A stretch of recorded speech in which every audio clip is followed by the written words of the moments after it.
Daily Bible reading, Judges chapter 21. Now the men of Israel had taken an oath at Mizpah. None of us will give his daughter in marriage to a Benjaminite. The people came to Bethel and sat there before God until evening. They wailed and wept bitterly, and they said, O Lord God of Israel, why has this happened in Israel, that one tribe must now be missing from Israel? Early the next day the people built an altar there, and they brought burnt offerings and offerings of well-being. The Israelites asked, Is there anyone from all the tribes of Israel who failed to come up to the assembly before the Lord? For a solemn oath had been taken concerning anyone who did not go up to the Lord at Mizpah.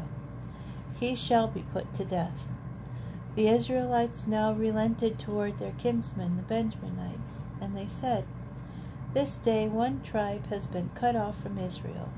What can we do to provide wives for those who are left, seeing that we have sworn by the Lord not to give any of our daughters to them in marriage? They inquired, Is there anyone from the tribes of Israel who did not go up to the Lord at Mizpah? Now no one from Jabesh-Gilead had come to the camp to the assembly. For when the roll of the troops was taken, not one of the inhabitants of Jabesh-Gilead was present. So the assembly dispatched 12,000 of the warriors, instructing them as follows, Go and put the inhabitants of Jabesh-Gilead to the sword, women and children included. This is what you are to do. Prescribe every man and every woman who has known a man carnally. They found among the inhabitants of Jabesh-Gilead 400 maidens who had not known a man carnally, and they brought them to the camp at Shiloh, which is in the land of Canaan.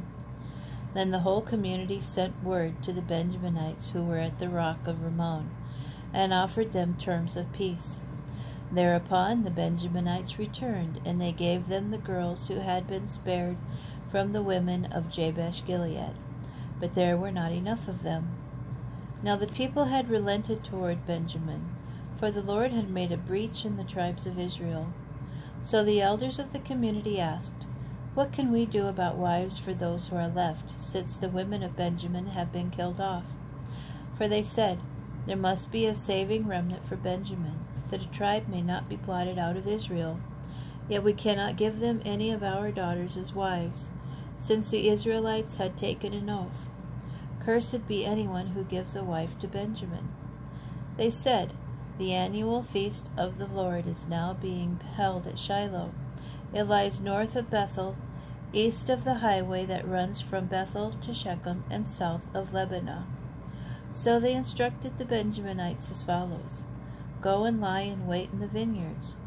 As soon as you see the girls of Shiloh coming out to join in the dances, come out from the vineyards, each of you, and seize a wife from among the girls of Shiloh, and be off for the land of Benjamin. And if their fathers or brothers come to us to complain, we shall say to them, Be generous to them for our sake. We could not provide any of them with a wife on account of the war, and you would have incurred guilt if you yourselves had given them wives. The Benjaminites did so. They took to wife from the dancers whom they carried off, as many as they themselves numbered. Then they went back to their own territory and rebuilt their towns and settled in them. Thereupon the Israelites dispersed, each to his own tribe and clan. Everyone departed for his own territory. In those days there was no king in Israel. Everyone did as he pleased.